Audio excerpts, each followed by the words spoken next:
Welcome, fellow wanderers, to our latest history walking tour. Today, we're going to Salem, Missouri. The area around Salem, located in Dent County in south central Missouri, was originally home to Native American tribes, including the Osage. European American settlers began arriving in the early 1800s, drawn by the region's forests, rivers, and natural resources, especially lead, iron, and timber.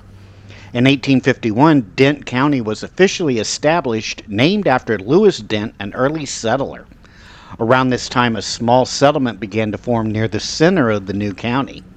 The town of Salem itself was laid out in 1851, and the name Salem is believed to come from the biblical word meaning peace. Our first stop on our tour is the Dent County Courthouse. Now, there originally was another courthouse on this building that was constructed, and it measured about 24 by 40 feet. Interestingly, it was built right over a 25-foot cistern, which served as a source of drinking water and also helped with fire protection. But in May of 1886, disaster struck, and that courthouse and the old log jail just went up in flames. Plans were drawn and construction began on this courthouse that we see today in 1870. The Salem Masonic Lodge pitched in by funding the construction of the third floor of the building, which they have leased for 100 years. When all was said and done, this new courthouse building cost $15,000 to build. Our next stop is the Bank of Salem building. Now, originally there was a two-story wooden structure known as the Bates Hotel on this site. Unfortunately, it was lost in the big fire of 1878, but a few years later in 1880, during Salem's mining boom, W.R. Love built a new three-story brick hotel here, which he named the Salem Hotel. That hotel stood until 1910, when yet another fire destroyed it. Afterwards, James Butler and George Peck teamed up to construct a new building on the same site known as the Butler-Peck Building. Over the years, that building has included such things as a drugstore, a law office, a clothing store, and even a Ben Franklin store. Today, it's the Bank of Salem that moved in 1982. Back in 1932, John Fleming and L.S. Howell took over a store that had been known as Peck Hardware. They ran it together under the name Fleming and Holwell until 1946, when Mr. Holwell sold his share. After that, the business became Fleming Hardware, and later it was renamed Fleming Variety. In 1954, a major fire hit the store and caused significant damage, and as a result, the store moved but returned back here into this location.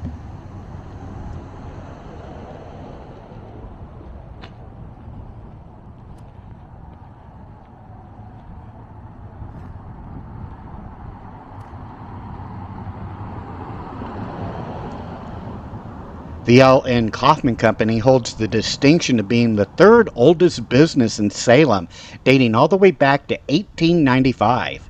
It originally opened its doors on the corner of 4th and Jackson Street in what was known as the Dilworth Building. Back then, the business focused on buying produce and poultry. By 1914, they had phased out the produce side of things, and by 1922, they shifted entirely to wholesale sales. Remarkably, in all its years of operation, the business had only moved once, just down the street from where it's located today. The current location in this building is known as the Old Square Store. L.N. Kaufman bought it from Tom Martin, but the building itself has quite a history. It was originally built by Thomas Upshaw, Thomas Vaughn, and Hugh Thomas, who then rented it to the Salem Mercantile Company.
Salem Christian Church was originally built in 1881 with Milt Bonin and his son Frank among the builders.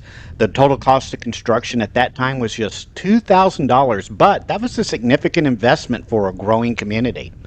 By 1899, the church had expanded to about 300 members and had already helped establish two additional congregations.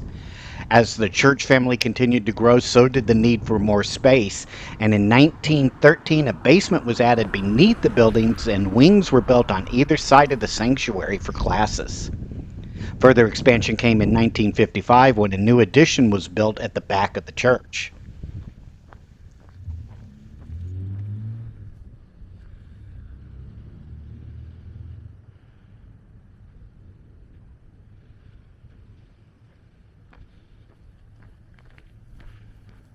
This building that we see in front of us originally began as the Cumberland Presbyterian Church with its foundation laid in July of 1886.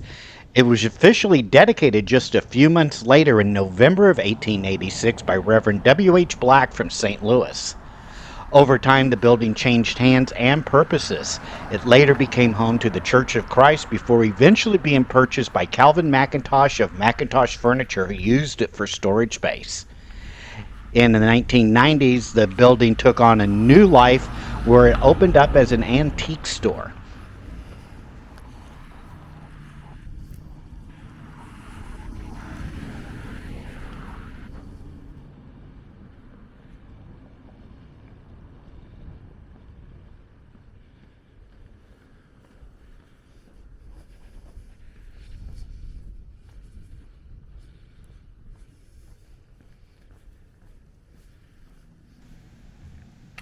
During the American Civil War, this area around Salem was divided in loyalties, like much of the rest of Missouri. While there were no major battles in Salem, Union militia units were sometimes stationed there to maintain order. Local government functions were suspended during parts of the war. After the war, Salem grew steady. By the late 1800s, it had become an important center for mining, particularly iron ore and lead. The arrival of the railroads in the 1880s helped to boost the local economy, connecting Salem with larger markets and encouraging new industries like lumber mills and merchandising. The town was also known for education, with institutions like the Salem Academy, a prominent local school, and later public schools like William Lynch Elementary, which we'll see here in just a little bit. Salem, though, did experience several devastating fires in its history, as many small towns have, including ones in 1880, 1925, and in 1973, which destroyed many downtown buildings. But each time the community rebuilt, often with brick structures replacing wooden ones, shaping the look of the downtown area as we know it today. Today, Salem is a small but vibrant town that blends its rich history with a strong sense of community. It serves as a gateway to the Ozark National Scenic Riverways and nearby natural landmarks like Montauk State Park and Echo Bluff State Park, making it a draw for tourists and outdoor enthusiasts.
Where William Lynch Elementary School stands today, there used to be the Salem Academy. The academy faced West 2nd Street and was built around 1870. The academy offered a broad curriculum including academics, intermediate and primary reading, writing, music, and languages including Greek, Latin, German, and French. They even taught bookkeeping. The first superintendent was Professor William H. Lynch, who came to Salem from St. James, Missouri in 1874. Over the years, Salem Academy produced some impressive alumni, including a U.S. Navy Commodore, a colonel from the 6th Missouri Regiment, several lawyers, judges, musicians, educators, and many other notable professionals. Sadly, the academy was torn down in 1931, and the current William H. Lynch Elementary School was built on that spot and named in honor of Professor Lynch.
Dent Brothers Hardware has been a longtime fixture on the Dent Block, this building that we see in front of us.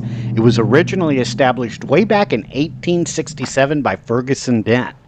In 1876, Ferguson sold the business to Mark Winnett Dent, and later on in 1895, his sons Frank and George took over as owners. The hardware store faced some tough times, though, having been destroyed by fire twice, once in 1880 and again in 1925, but each time it was rebuilt and kept going strong. Eventually, Dent Brothers Hardware was sold to Walker Plumbing, which then sold it to Pat Taggett of VIP Properties, who owns the building today and is the current occupant.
This site was once home to the Salem Police Department.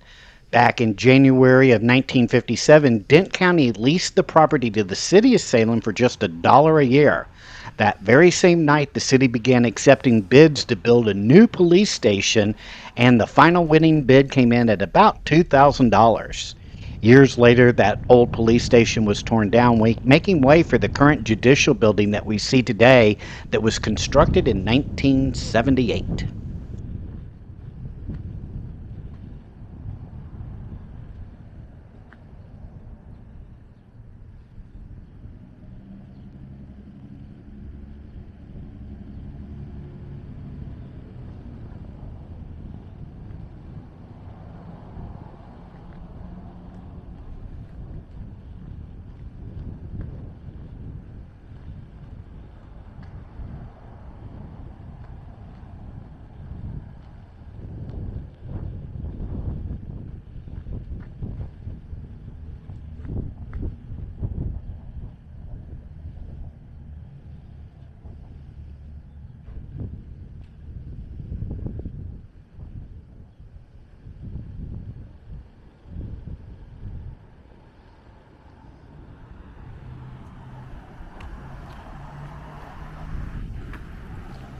I hope you've enjoyed wandering around Salem, Missouri, and learning a little bit about the buildings, the people, and events that have shaped this town. Make sure to hit that like and subscribe button, and we will see you on our next Wandering Walks of Wonder History Tour. Take care now. Bye bye.